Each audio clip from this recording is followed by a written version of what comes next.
الله الرحمن الرحيم الحمد لله والصلاة والسلام على سيدنا رسول الله وعلى آله وصحبه ومن والاه واتبع هداه أما بعد. Chers téléspectateurs, chères téléspectatrices, assalamu alaikum wa rahmatullahi ta'ala wa barakatuh. Bienvenue dans votre émission Nafahat Ramadaniyah, des offrandes du mois de Ramadan. Et aujourd'hui, nous allons traiter d'une thématique assez belle qui est celle de la tolérance, ou plutôt du pardon que nous nous devons mutuellement, que nous enseigne le mois de Ramadan. Un hadith du prophète sallallahu alayhi wa sallam nous dit que إذا أقبل رمضان, lorsque le mois de Ramadan arrive, eh bien صفدت الشياطين, les démons mauvais qui peuvent faire du mal aux gens sont attachés. غلقت أبواب النار, les portes de l'enfer sont fermées. وفتحت أبواب الجنة, et les portes du paradis sont elles ouvertes. ونادى مناد من السماء, et quelqu'un au ciel appelle et dit يا باغي الخير هلم, ô toi qui cherches à faire le bien, approche. ويا باغي الشر أقصر, et toi qui cherches à faire le mal, eh bien retiens-toi.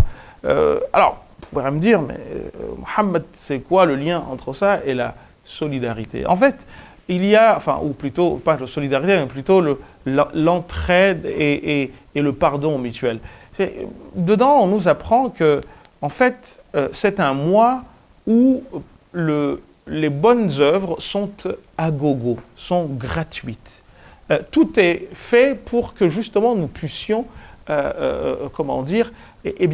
être dans cette idée de concurrence dans le bien. Il y a tellement de bonnes choses à faire. Limite le fait même de se dire je ne mange pas, je ne bois pas. Pas limite, je ne mange pas, je ne bois pas parce que Allah subhanahu wa ta'ala me l'a demandé. Même en dormant, si tu dors, pour pouvoir te réveiller et mieux continuer ton jeûne ou prier, on t'écrit des hasanats. Vous vous rendez compte? Tout ce que vous faites est noté comme bonnes œuvres.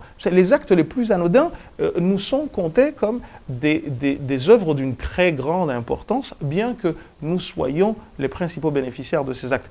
Alors, il y a à partir de là une idée qui se dégage, qui est que le fait d'être bien avec son semblable, vous savez, c'est la meilleure chose qui soit. Et c'est pour cette raison que on passe notre temps à dire aux gens, mais en fait, il y a deux relations que l'humain doit travailler. Il y a la relation avec Allah subhanahu wa ta'ala, avec Dieu, et la relation avec notre environnement, qui est fait d'humains, d'animaux, de plantes, d'objets inanimés, etc. Mais on nous demande d'être en bon terme avec ce milieu-là, avec ce monde-là, davantage dans le jeûne, parce que justement, si l'intention est d'être en harmonie avec notre environnement pendant le jeûne, alors c'est pour justement, par la suite, pouvoir rester dans cette situation de sacralité, n'est-ce pas, après le jeûne. Donc, sous cet angle, on peut dire que le Ramadan est une école qui enseigne l'harmonie avec l'environnement, etc. Mais regardez, chers amis, le fait de jeûner nous donne cette leçon, nous l'avons vu précédemment, quant à la solidarité qui doit être la nôtre vis-à-vis des gens. Mais nous ne nous demandons pas, ou nous ne nous disons pas que, à travers cette solidarité, il y a une tolérance incroyable qui se manifeste. Une tolérance, ou plutôt un pardon incroyable qui se manifeste, puisque on me dit non seulement de penser à l'autre, mais d'en prendre soin. Et en prenant soin, on devient les uns liés aux autres. Et le Mutanabbi disait In anta akramta al-karima malaktahu. Si tu te montres généreux à l'endroit de quelqu'un de généreux, celui-ci se rend compte, connaît la valeur de la générosité et il devient comme ton esclave. Et en devenant les uns dépendants des autres, en nous tendant mutuellement la main, eh bien, il y a une ambiance qui se crée. D'ailleurs, vous le savez, vous vivez cette ambiance-là, cette ambiance de partage, il y a quelque chose de particulier qui se crée. Il y a même des odeurs de bonté qui se créent. Alors, je vous en parle, puisque ce sont des situations qui vous sont communes, et qui nous sont communes plutôt, parce que nous aussi, nous avons vécu cela. Il y a quelque chose de particulier qui se crée. On passe notre temps ensemble parce qu'on est dans les mosquées ensemble, on est ensemble dans ceci ou cela. Et il y a un climat qui est propre au mois de Ramadan, qui est un climat de bonhomie, qui est un climat d'entente, qui accompagne ce jeûne par rapport au fait que, comme nous l'avons dit, Allah subhanahu wa ta'ala condamne à la prison ferme les démons qui pourraient faire du mal aux gens pour laisser les personnes qui veulent adorer Allah subhanahu wa ta'ala libres de le faire en étant tous ensemble. Alors, le jeûne est une pratique, ce qu'on appelle amal fardi, c'est une pratique individuelle, mais parce qu'il est observé en groupe, qu'est-ce qui se passe? Il y a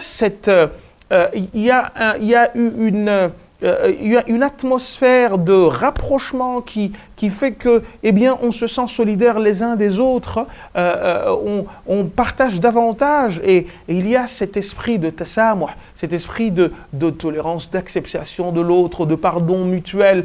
Et le hadith du prophète sallallahu alayhi wa sallam nous enseigne que as-sawmu junnah, le jeûne est une assurance vie, une cape.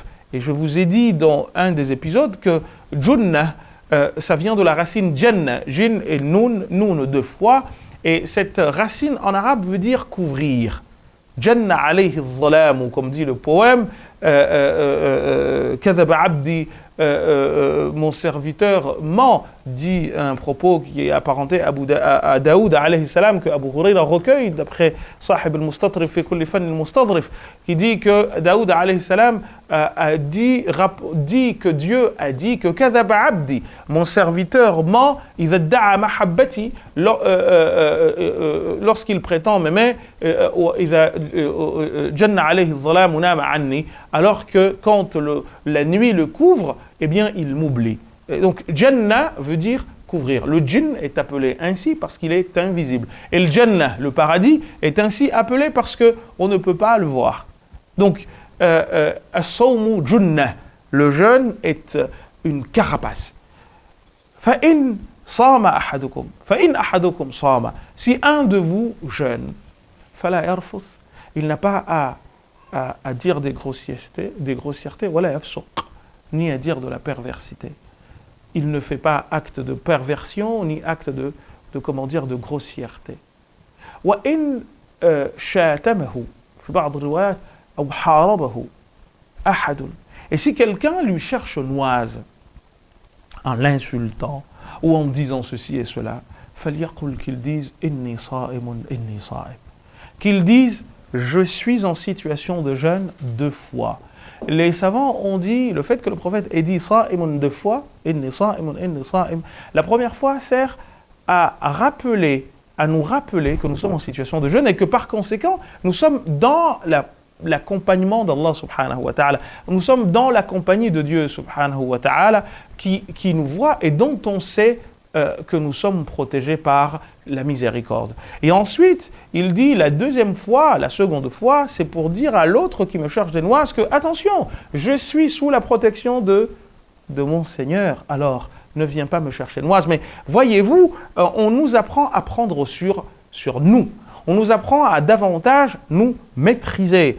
On nous apprend à davantage, je dirais pas avoir pitié de l'autre, mais à lui trouver des excuses. Et on se dit, ma'alish, c'est pas grave. Ça me rappelle une anecdote assez marrante d'un oncle dont on m'a dit qu'il était un jour en train de se disputer avec une tante.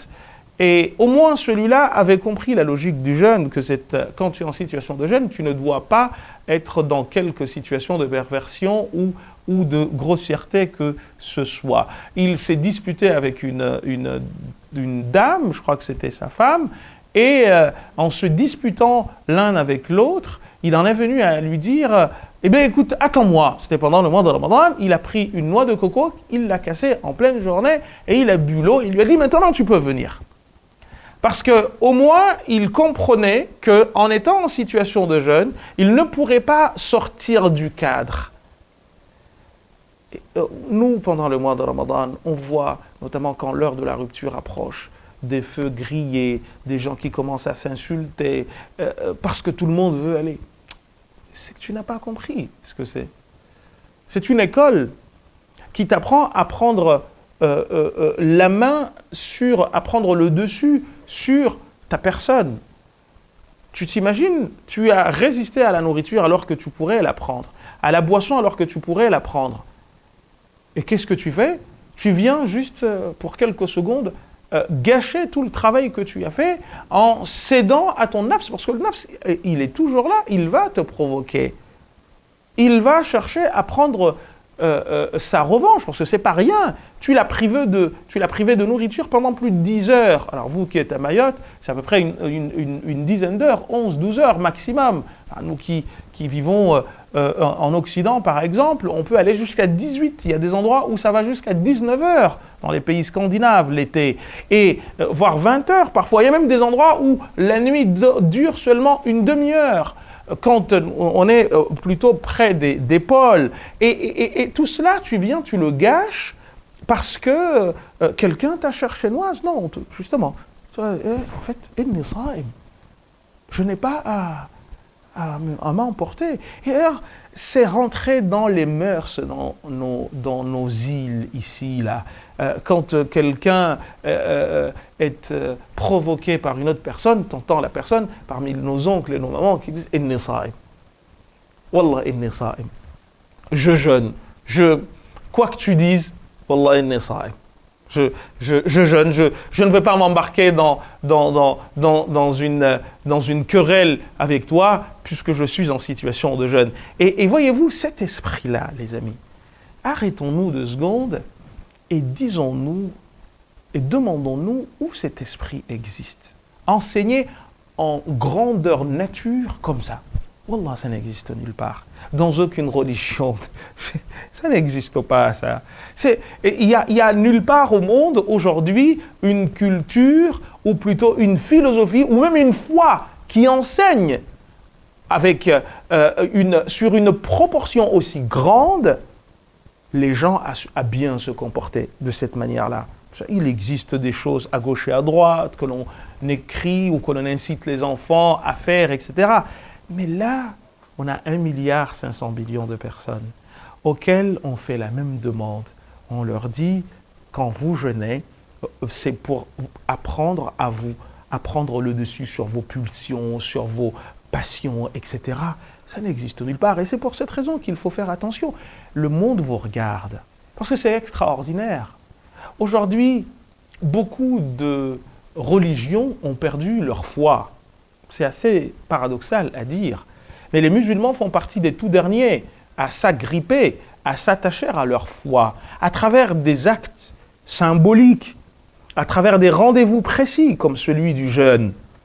Soyons-en conscients, parce que nos enfants, nous leur transmettons cela, cette richesse-là, nous la leur transmettons. Vous imaginez, on leur dit pendant 12 heures, vous prenez le dessus sur vos envies de faire ci ou ça, de manger, de faire... C'est une force incroyable. Alors, on pourrait parler des avantages de santé, etc. Mais là, on parlerait seulement, on a traité d'ailleurs dans un précédent épisode, du jeûne et de la liberté, du rapport qu'il y a entre jeûne et liberté, ce self-control. Mais au-delà de ça, nous sommes en train ici d'assister à une action collective dans laquelle tout le monde s'inscrit. C'est d'une force incroyable. Wallahi, ça n'existe nulle part au monde. Tous, nous nous inscrivons dans cette logique-là, la logique de cette tolérance, de l'acceptation de l'autre, qui qu'il soit, quoi qu'il ait fait. Je lui trouve des excuses, ou en tout cas, moi, je fais tout pour ne pas céder à la provocation qui peut émaner d'une personne X ou Y. Eh bien, c'est ainsi, chers amis, que le jeûne nous apprend la tolérance, le jeûne nous apprend le pardon, puisque le meilleur, il y a un dua, Aïcha radhiyallahu anha wa ardaha, nous enseigne un dua qu'elle a demandé au prophète et que le prophète lui a enseigné. Elle dit, Ya Rasulallah, ماذا أقول إن رأيت ليلة القدر? Si je vois la nuit de l'honneur et pas la nuit du destin, parce que le qadr c'est l'honneur. Si je vois la nuit de l'honneur, que dois-je dire? Le prophète lui a dit, قولي, dit, Allahumma innaka afoun tuhibbul afwa fa'afu anni. Seigneur, tu es le pardon. Tu aimes le pardon, fa'afu anni. Pardonne-moi. Eh bien, c'est la meilleure invocation que nous puissions faire le mois de Ramadan. Alors c'est normal que la meilleure chose que nous puissions faire pendant le mois de Ramadan, ce soit le pardon. Et le pardon à plusieurs niveaux. Une d'elles, c'est de ne pas calculer la personne qui te cherche des noises. Une d'elles, c'est de prier Allah subhanahu wa ta'ala pour elle, que Dieu la mette sur le droit chemin.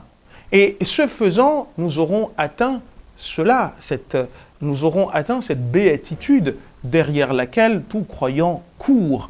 Eh bien, le Ramadan nous apprend cela. Tu refuses de t'inscrire dans les jérémiades, ou plutôt dans les